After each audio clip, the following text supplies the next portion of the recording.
सद्गुरू श्री निवृत्तीनाथ महाराज की जय। सद्गुरू विश्वगुरू श्री निवृत्तीनाथ महाराजांचा हा पालखी सोहळा आज दातलीला येऊन पोहोचतोय। दातलीला पहिलं गोल रिंगण या ठिकाणी होतं। हा रिंगणाचा सोहळा महाराष्ट्रातलाही पहिला रिंगण सोहळा आहे। ज्या पालखी सोहळ्या निघतात, ज्ञानोबाराय, तुकोबाराय, नाथराय, या सगळ्यांच्या पालखी सोहळ्यांचा हा पहिला पालखी सोहळा आणि त्यातलं हे पहिलं गोल रिंगण आहे। सांप्रदायिक पद्धतीनं, पारंपरिक पद्धतीनं हे गोल रिंगण होईल। सगळ्या दिंड्या या ठिकाणी सहभागी होतील। बेलापूरकर, गोसावी, डावरे याशिवाय आजूबाजूच्या पंचक्रोशीतनं येणारे कीर्तनकार, टाळकरी, पखवाजे या सगळ्यांच्या समवेत रिंगण होईल। गोल रिंगण याचा अर्थ भगवंताला निवृत्तीनाथांना मध्ये ठेवून त्यामध्ये ठेवलेल्या देवाभोवती सर्वांनी प्रदक्षिणा करणे आणि त्याकरता आपल्या अंतःकरणातला आनंद व्यक्त करणे, भजनाच्या माध्यमातून तो भजनानंद मिळवणे हा खरं गोल रिंगणचा विशेष आहे। गोल रिंगणामध्ये सुरुवातीला घोड्यांचं रिंगण होतं, त्यानंतर मुख्य जो सोहळा आहे तो उडीचा आहे। उडी म्हणजे सर्व टाळकऱ्यांनी केलेले वेगवेगळे खेळ, वेगवेगळ्या पद्धतीनं टाळांचं केलेलं वादन, टाळांवर केलेलं भजन हे मुख्य आहे। जेव्हा असं भजन रंगतं, तो रंग भजन रंग उंच गेला, शिखराला गेला, मग चोपदार आपल्या हातातला चोप वरती करून उडी मारतो आणि त्यावेळेस पुंडलिक व्रताचा गजर होऊन खऱ्या अर्थानं गोल रिंगण संपतं।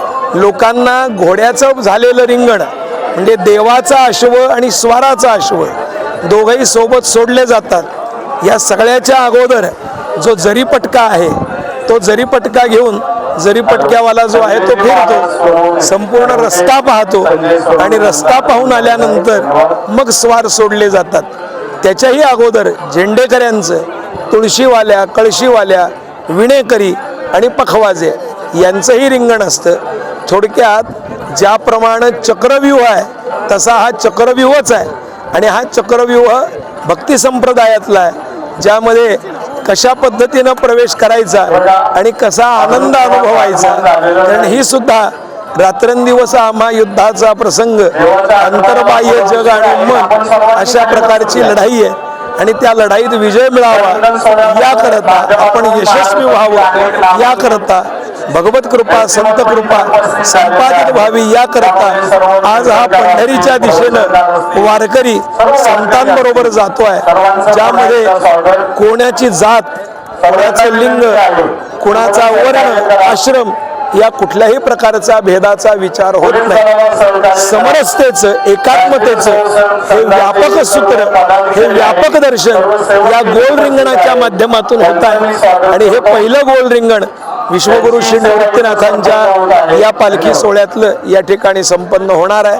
आपण बघता आहात 50-60 हजाराच्या वर समाज आता या ठिकाणी आहे आणि दिंडी बरोबर येणारा 30-40 हजार समाज आहे। पोलीस बंदोबस्त आहे, शासनाची व्यवस्था आहे, संस्थांच्या सर्व विश्वस्तांनी, सहकार्यांनी, स्थानिक ग्रामस्थांनी लावलेल्या या व्यवस्थापनातून उत्तम प्रकारे रिंगण होईल।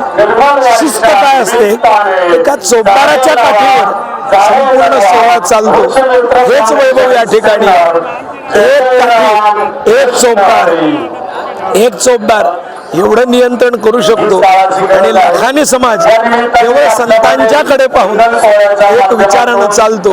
असा या गोल रिंगणाचा विशेष आहे। त्याला आपण आला आहात, त्याचा आनंद आपण सर्वांनी घ्यावा, पाहावं, सहभागी व्हावं। पुढचं गोल रिंगण शेवटचं म्हणून जे होतं दुसरं ते करकमला होईल।